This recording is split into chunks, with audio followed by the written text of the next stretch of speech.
Lesson 9, Jeremiah's Yoke, Wednesday. The yoke of iron. The battle between the prophets wasn't just one of wars, but of this as well. In obedience to the command of God, Jeremiah put the wooden yoke around his neck. This was an overt symbol of the message that he had carried to the people. What was the prophetic symbolism of Hananiah's act? Jeremiah 28, 1-11. Imagine, for example, that after Jesus cursed the fig tree, Mark 11:13 and 19-21, someone who had heard what Jesus said and knew what had happened had planted a new fig tree in the same spot, or in an attempt to refute the prophecy of Jesus there. This is what Hananiah did with Jeremiah and the prophecy that the yoke around his neck symbolized. It was an act of open defense of what Jeremiah said. Note 2. Jeremiah's reaction. The text records nothing of what he said right after the yoke was broken. He just turned around and walked away. If the story ended there, it would have seemed that the prophet had retreated in the defeat. Read Jeremiah 28, 12-14. What happened next? What was Jeremiah's new message? Jeremiah's response wasn't a message of revenge. You did this to me, so I will do that to you. Instead, it was another clear message from the Lord, but even stronger than what came before. Hananiah might have been able to break a wooden yoke, but who can break an iron one? In a sense, what the Lord said was that by the people's obstinacy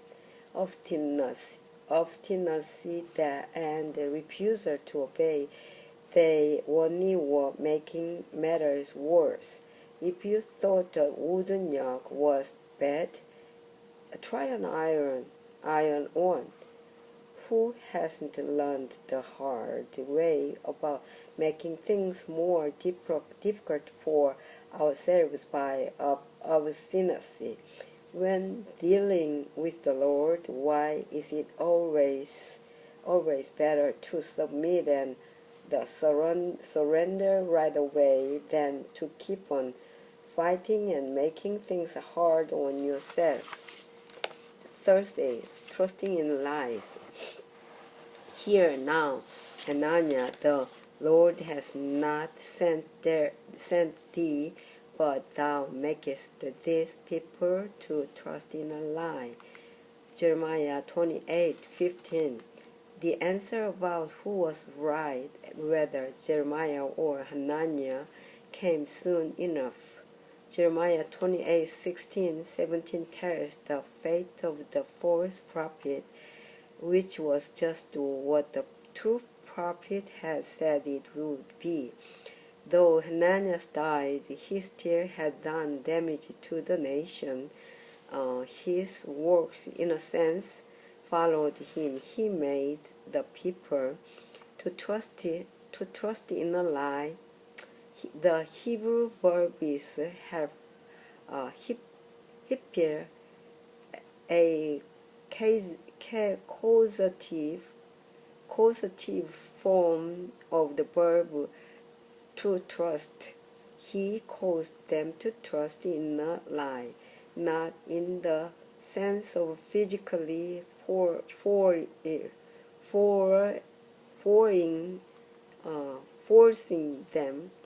forcing them, but through deception.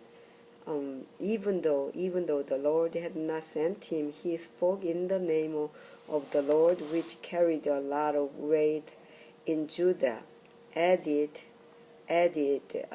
to that, Hananiah's message of grace, deliverance, and redemption was certainly something that the people wanted to hear, considering the great threat that Babylon posed to the nation. It was though a false gospel, a false message of salvation that the Lord had not given them. So, at the time when the people needed to hear the words of Jeremiah and the message of redemption that he brought, they listened to the words of Hananiah instead, and this made their wars.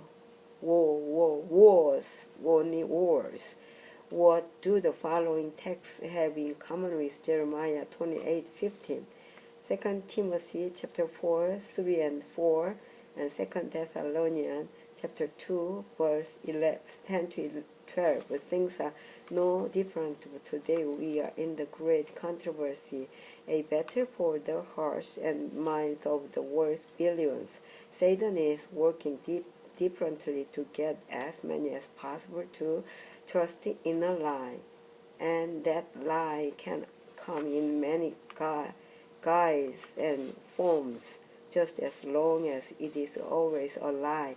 After all, because Jesus said, "I'm the way, the truth, and the life."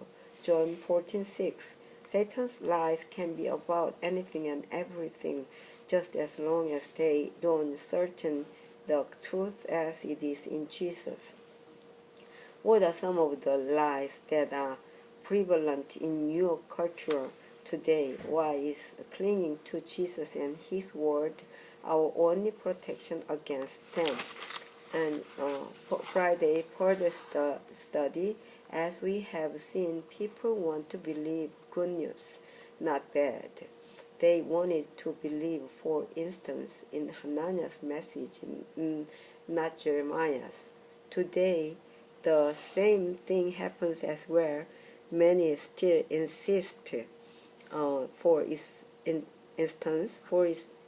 instance, that our world will only improve over time. Yet, even an atheist such as Terry Eagleton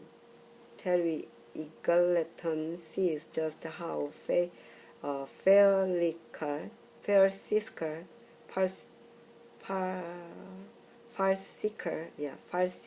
that idea is. If over there was a pious myth and piece of credulous superstition.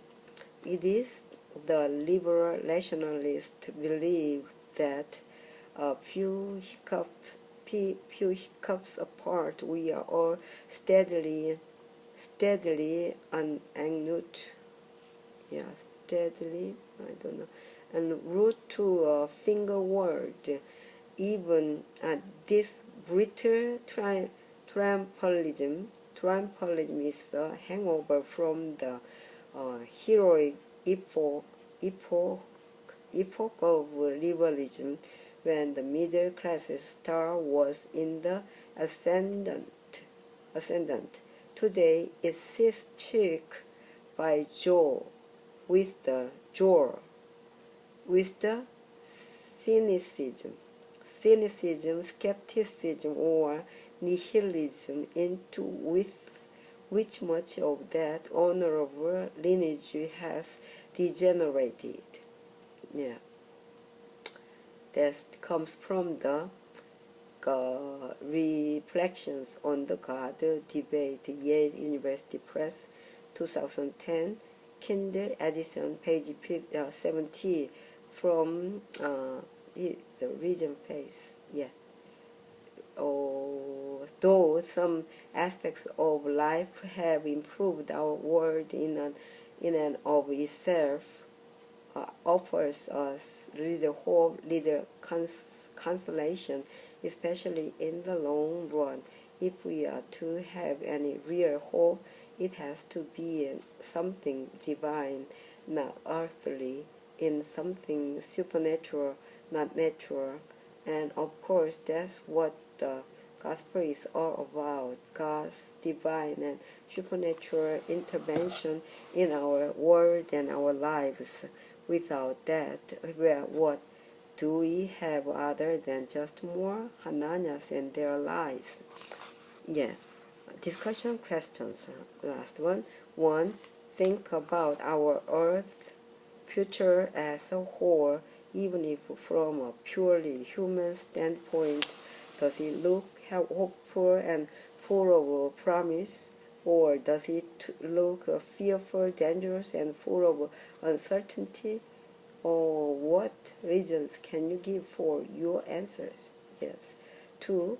Jeremiah's message, as we saw in the context of Hananiah's lies, was to look at the past, to look at history, and to learn from it. Ellen G. White wrote something similar. We have nothing to fear for the future except as we shall forget the way the Lord has led us, and His teaching in our past history.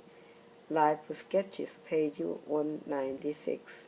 What does she mean by that?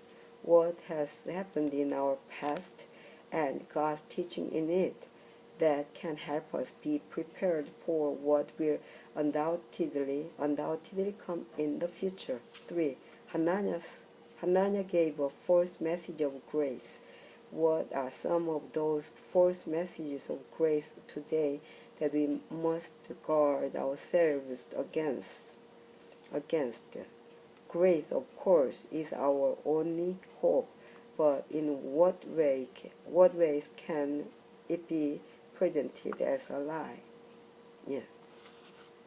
In what ways can it be presented as a lie? Yeah. It's the lesson 9. So just lesson 10 will be the destruction of Jerusalem. So I can read it with this video clip, and then I just read for myself, because someday I will watch it one more time or two more times. I hope more time. So that's why I attempted to reading through the iPad. So it's easy to me, but I promise with myself. So I regularly I just read, but I hope more listen to hear my this reading the video clip. So why don't you try? You usually have a video iPad can use. If you don't have, or you are the second language users, we'll try to read. Though we cannot read perfectly in intonation or pronunciation, it's okay. If you just read wrongly, the pronunciation or intonation, not correct grammar, we can try next time correct our the reading and speaking like that. So let's go. Anyway, I love you with my white bear, my granddaughter's one, just together. I'm just reading. Bye next time. I got your cold, but it's okay. Thank you.